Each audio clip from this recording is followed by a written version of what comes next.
की मी आता एवढ्या सगळ्या प्रॉपर्टीचे डिटेल्स ठेवलेले आहेत। माझा साधा प्रश्न आहे, एका साधारण पीआय कडे एवढी प्रॉपर्टी येते कशी, त्या प्रॉपर्टीचे नेमके स्रोत काय, यावरचं स्पष्टीकरण जे आहे ते माननीय गृहमंत्र्यांनी मागावं आणि गृहमंत्र्यांनी हे तपासून बघावं। आणि गृहमंत्र्यांना त्याला जोडून मी पुन्हा पुन्हा सांगायचा प्रयत्न करते की आम्ही का इतक्या खोलात गेलोय। खरं तर हे सगळं काम गृह खात्याचं आहे, पण आम्ही का इतके खोलात गेलोय। तर तुम्ही जर एका पीडितेच्या चारित्र्यावर संशय, तिच्या चारित्र्यावर जर शिंतोडे उडवण्याचा प्रयत्न केला जात असेल आणि ते निव्वळ आपल्या हातात पैसा आहे, पावर आहे, राजकीय वरदहस्त आहे आणि पोलीस खात्यात आपले अनेक नातेवाईक अधिकारी कर्मचारी आहेत म्हणून आपण काही करू शकतो, असं जर हगवणे कुटुंबियांना वाटत असेल तर ह्या सगळ्या गोष्टी पुढे आणल्या पाहिजेत। एवढ्यासाठी हे की हगवण्यांची केस, वैष्णवीची केस ही CID कडे वर्ग व्हावी। ज्या पद्धतीने राजेंद्र हगवणे थार गाडीतनं फरार झाले, ही थार गाडी ज्या चोंदेंची होती त्यांच्या दोन्ही सुनांच्या डोमेस्टिक व्हायलन्सच्या केसेस होत्या। या डोमेस्टिक व्हायलन्सच्या केसेस या खडक पोलीस स्टेशनमध्ये दाखल होत्या। खडक पोलीस स्टेशनचे PI हे शशिकांत चव्हाण आहेत। शशिकांत चव्हाणांच्या सख्खी बहीणबाई या सुपेकरांच्या पत्नी आहेत आणि शशिकांत चव्हाण यांच्यावर अनेक गुन्हे दाखल आहेत। जेव्हा आपण बाहेरच्या गुन्हेगारीबद्दल बोलतोय तेव्हा पोलीस क्षेत्रातली जी गुन्हेगारी आहे त्या गुन्हेगारीच्या संबंधाने सुद्धा चर्चा होणं गरजेचं आहे। किंबहुना आमची माननीय गृहमंत्र्यांना पक्षीय राजकारणाच्या पलीकडे जाऊन ही विनंती असेल की आम्हाला तुमच्या पक्षीय राजकारणाच्याही पलीकडे जाऊन माणूस म्हणून ही विनंती करायची आहे की अशा पद्धतीने जर पोलीस खात्यामध्ये जर गुन्हेगारी वाढीला लागत असेल तर त्या गुन्हेगारीला आळा घालणं आणि खात्यामध्ये जर असं काही होत असेल तर त्या संबंधाने चौकशी करणं हे माननीय गृहमंत्र्यांचं काम आहे। मी काल असं म्हटलं होतं की शशिकांत चव्हाण यांच्यावर 307 चा गुन्हा दाखल आहे। तर 307 ची जी FIR आहे ती FIR ही माझ्याकडे आहे। ही FIR साधारणतः प्रथम खबर क्रमांक 818 याचं वर्ष आहे 2020 आणि याच्यामध्ये त्यांच्यासह जे अनेक आरोपी आहेत त्या आरोपींमध्ये मीरा गुलाब सोनावणे, गौतमी रोकडे, राहुल सोनावणे, मिलिंद सोनावणे, बबन सोनावणे, राजू सोनावणे, 7व्या क्रमांकाचे आरोपी आहेत शशिकांत चव्हाण। शशिकांत चव्हाणांचा इथे पत्ता सुद्धा नमूद केलेला आहे। पाईट तालुका खेड, जिल्हा पुणे, चाकण, पिंपरी चिंचवड, महाराष्ट्र, भारत आणि इतर अनोळखी 4 इसम असे FIR मधली नावं आहेत। आणि यांच्यावर जी कलमं लावलेली आहेत FIR मधली ती कलमं आहेत सेक्शन 307, 323, 141, 143, 147, 148, 149, 120B अतिशय गंभीर कलमं ही शशिकांत चव्हाण यांच्यावर आहेत। शशिकांत चव्हाण हे जामिनावर बाहेर आहेत, हे फार विशेष आहे। व्यक्ती जामिनावर बाहेर आहे आणि नंतर प्रमोशन आहे। शशिकांत चव्हाणांच्या संबंधाने त्यांच्या मालमत्ता आणि त्या संबंधाने सुद्धा काही विवरण मी आधीही सांगितलं होतं की ते विवरण महत्त्वाचं आहे म्हणून। चाकण पोलीस स्टेशनलाच अजून एक FIR त्या संबंधाने झालेली आहे।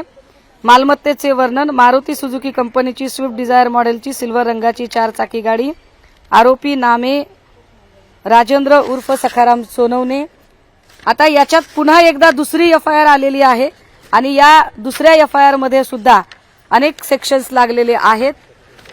याही संबंधाने हे सगळे डॉक्युमेंट मी आपल्याला आज इथे प्रेसच्या समोर सगळे डॉक्युमेंट देत आहे। त्यानंतर शशिकांत चव्हाण यांच्यावर आरोपाच्या म्हणजे हे जे मी बोलतेय हे नुसतं बोलत नाहीये तर या संबंधाने अनेक बातम्या वेगवेगळ्या वर्तमानपत्रांमध्ये आलेल्या बातम्या होत्या, ज्या बातम्या इथे मी आपल्याला सांगितल्या पाहिजेत।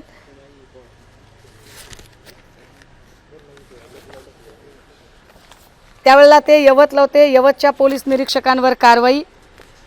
चव्हाण हे सत्ताधाऱ्यांच्या सांगण्यावरून सामान्य लोकांना नाहक त्रास देत आहेत। केडगाव येथील राजेंद्र शेळके यांना काहीही कारण नसताना 5 तास कोठडीत ठेवणे, संतोष हंडाळ यांच्यावर खोटा गुन्हा दाखल करून दमदाटी करणे, यवत येथील सचिन धेंडे या तरुणास आकसापोटी मारहाण करणे, गृहचालकाची बेकायदा बैठक घेऊन त्यांना दमदाटी करणे आदी प्रकार असे अनेक आरोप शशिकांत चव्हाण यांच्यावर आहेत। शशिकांत चव्हाण यांच्या संबंधाने लोकमतने केलेली एक बातमी आहे। 10 लाखांची लाच घेताना बडतर्फ विधी अधिकारी जाळ्यात। हा एक चंद्रकांत कांबळे यांची ग्रामीण पोलीस दलातील मुख्यालयात कंत्राट विधी अधिकारी म्हणून नेमणूक करण्यात आली होती। त्यांच्याविरुद्ध तक्रार होती, त्याची चौकशी करून त्यांची वागणूक व व्यवहार संशयास्पद राहिल्याने मे 2018 मध्ये त्यांना बडतर्फ करण्यात आले होते। अतिरिक्त पोलीस अधीक्षकांनी याबाबत चौकशी करून त्यांचा अहवाल तयार केला। चंद्रकांत कांबळे यांना पुन्हा ग्रामीण पोलीस दलात विधी अधिकारी म्हणून नेमणूक करू नये असा अहवाल गेल्या महिन्यात जानेवारी 2019 मध्ये विशेष पोलीस महानिरीक्षकांकडे पाठवला होता, असे पुणे ग्रामीण पोलीस अधीक्षकांनी सांगितले। आता हे जर सगळं जर बघितलं तर बडतर्फ असतानाही त्या पदावर असल्याचे भासवून मोक्काच्या गुन्ह्यात तक्रारदाराच्या बाजूने अभिप्राय देण्यासाठी 10 लाख रुपयांची लाच घेताना पुणे ग्रामीण कार्यालयातील बडतर्फ विधी अधिकारी व खासगी व्यक्तीला लाचलुचपत प्रतिबंधक विभागाने सापळा रचून अडकवले। याच्यामध्ये अनेक नावं आहेत जी पोलीस खात्यातील आहेत। आमची माननीय गृहमंत्र्यांना नम्रतेची विनंती आहे की हे सगळे जे पोलीस कर्मचारी अधिकारी आहेत त्यांच्यावर काय कारवाया झाल्या हे जरा बघितलं गेलं पाहिजे। मोक्का टाळण्यासाठी मागितले 10 लाख रुपये। मोक्का कायद्याअंतर्गत कारवाई न करण्याबाबत तक्रारदाराच्या बाजूने अभिप्राय देण्यासाठी 10 लाख रुपयाची लाच घेतल्याप्रकरणी बडतर्फ विधी अधिकाऱ्यांसह दोघांविरुद्ध गुन्हा दाखल झालेला आणि ह्या दोघांविरुद्ध जे गुन्हे दाखल झाले त्याच्यामधली जी नावं आहेत त्या नावातही पुन्हा अजून एक हे नाव येतं। या सगळ्या याच्यामध्ये जर एकूण जर आपण जर बघितलेत सगळे प्रकारचे जर गुन्हे बघितले तर सगळ्या पेपरला या बातम्या आहेत। खून प्रकरणातल्या बातम्या असतील, वेगवेगळ्या FIR असतील, त्या FIRच्या मध्ये कशा पद्धतीने तपास थांबवण्यासाठीच्या ज्या काही गोष्टी केल्या गेल्या त्याच्यावरच्या संबंधाने वेगवेगळ्या वर्तमानपत्रात बातम्या।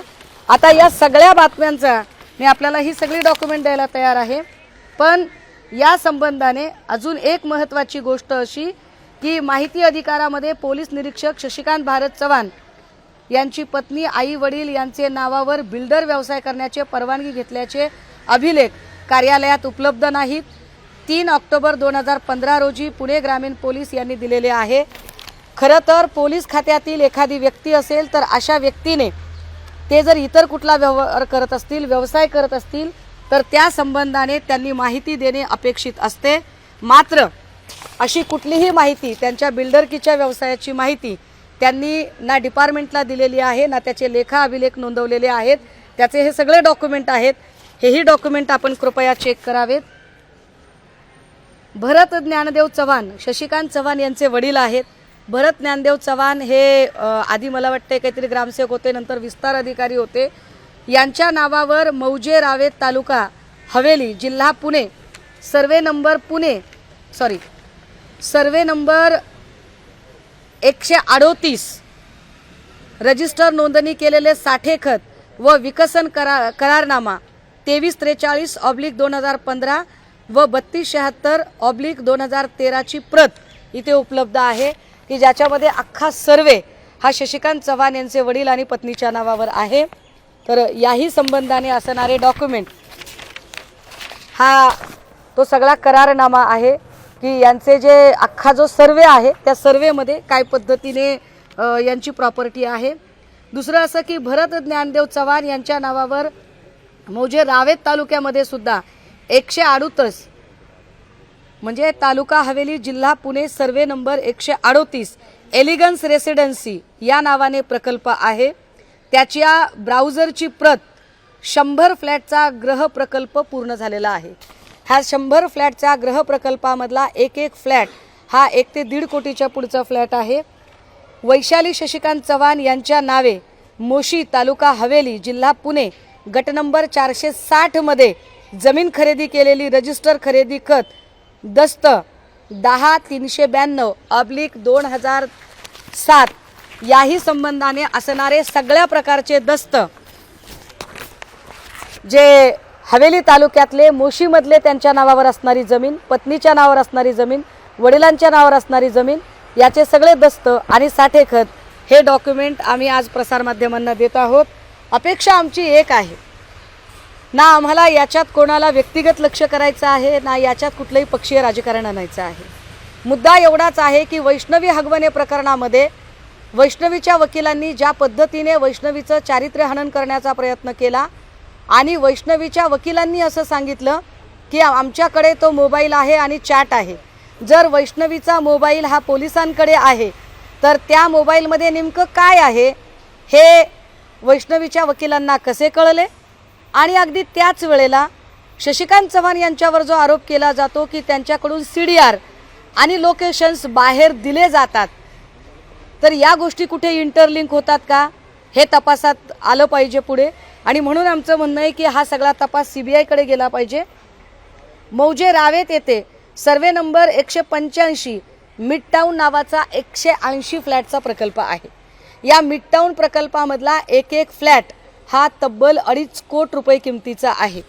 आता याच्यात जर आपण बघितलं तर पुण्यातला सर्वे नंबर 138, त्यानंतर पुणे सर्वे नंबर 138 मधलाच पुन्हा 2343/2015, सर्वे नंबर 138 मधलाच एलिगन्स रेसिडेन्सी नावाने असणारा 100 फ्लॅटचा गृह प्रकल्प आणि पुणे जिल्हा गट नंबर 460 मध्ये खरेदी केलेली रजिस्टर प्रॉपर्टी आणि रावेत मधला सर्वे नंबर 185 मिडटाऊन नावाचा 180 फ्लॅटचा प्रकल्प।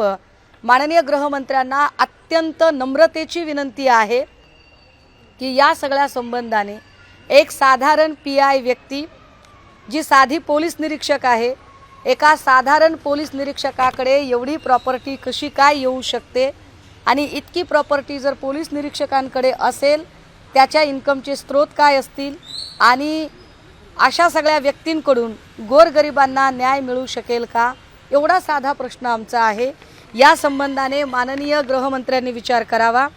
वैशाली शशिकांत चव्हाण यांच्या नावाने मौजे खारघर तालुका पनवेल जिल्हा रायगड येथे सेक्टर नंबर 12 वर बांधलेल्या महक अपार्टमेंटमध्ये सदनिका नंबर 201 आहे, हेही आपल्याला माहिती असावं। भरत ज्ञानोबा चव्हाण यांच्या नावाने, भरत चव्हाण हे शशिकांत चव्हाण यांचे वडील आहेत, सह्याद्री हॉटेलजवळ पुण्याच्या म्हणजे जे पुणे बेंगलोर हायवे नजीकचं जे कोरेगाव जिल्हा सातारा इथे सुद्धा जमीन खरेदी केलेली आहे। शशिकांत भरत चव्हाण यांनी मौजे वाठार स्टेशन तालुका कोरेगाव जिल्हा सातारा येथे स्वतःच्या नावे बंगलो आणि प्लॉट आहे। ही सगळी मालमत्ता कशी आली? ही मालमत्ता एकट्या शशिकांत चव्हाणांची आहे की सुपेकर आणि चव्हाण यांचं जॉईंट व्हेंचर आहे? सुपेकर आणि चव्हाण यांचा काही संबंध आहे का? आणि एवढी प्रॉपर्टी असणारी व्यक्ती चोंदेंच्या सुनांची तक्रार का घेत नाही याचं उत्तर पुन्हा अजून आम्ही वेगळं द्यायची गरज नाही। आम्हाला या सगळ्या व्यक्तींच्या प्रॉपर्टीबद्दलही काही बोलायची गरज नव्हती, परंतु जर एका स्त्रीच्या चारित्र्य हननाचा प्रयत्न केला जात असेल, वकील जर एका स्त्रीच्या चारित्र्यावर लांछन लावायचा प्रयत्न करत असतील, तर मग एवढी हिंमत वाढणारे वकील, पोलीस आयोग, यंत्रणा या सगळ्यांचीच पाळमुळं आम्हाला खणून काढावी लागते। मी माध्यमांच्या समोर ही गोष्ट शेवटी स्पष्ट केली पाहिजे की हे सगळं करताना कदाचित माझ्यावर दबावतंत्र किंवा माझ्या संबंधाने अजून काही कुरघोड्या करण्याची शक्यता नाकारता येत नाही, परंतु तरीसुद्धा ही लढाई चालू असेल आणि ही लढाई जर तुम्ही महिलांची बदनामी करण्याचा प्रयत्न कराल, जर तुम्ही अशा पद्धतीने न्याय मागायला जाणाऱ्या एखाद्या पीडितेलाच चरित्रहीन ठरवण्याचा प्रयत्न कराल, तर महिलासुद्धा तुम्हाला तितक्याच ताकदीने उत्तरे देऊ शकतात। एवढं सांगण्यासाठी हे सगळे डॉक्युमेंट मला वाटते प्रसार माध्यमे ज्यांना आवश्यक आहेत त्यांनी सगळ्या प्रती, जेवढ्या प्रॉपर्टीज मी सांगितल्या त्या सगळ्या प्रॉपर्टीचे दस्तावेज, सगळ्या प्रॉपर्टीची साठेखत, रजिस्ट्री नोंदणी या सगळ्याच गोष्टी इथं उपलब्ध आहेत।